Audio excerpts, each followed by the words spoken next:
So we're looking at economic problems. I mean, it's not all about economics, but there are certainly issues around social mobility that have effectively disappeared. There are issues of deindustrialization in the north. A lot of these skirmishes and these sort of rioting was carried out in the north of England, which has been dramatically left behind as part of a north-south division that has been going on for 40 years.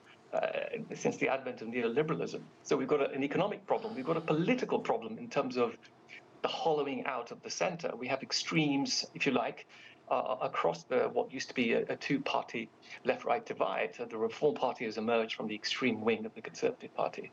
And then we have independents who were largely made independent because of various issues within the Labour Party around particular kinds of local representation.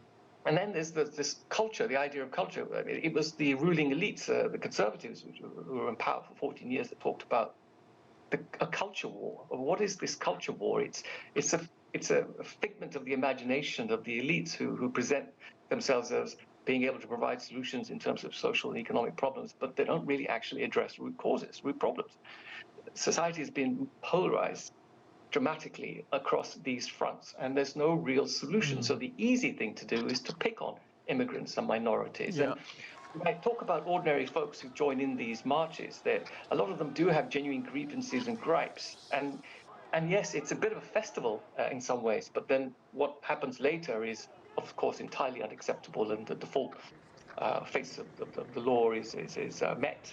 So therefore, there are compounding factors which are historical and deeply structured, and they're difficult to shift. And Muslims, minorities, immigrants, easy scapegoats, very easy soft targets, unfortunately.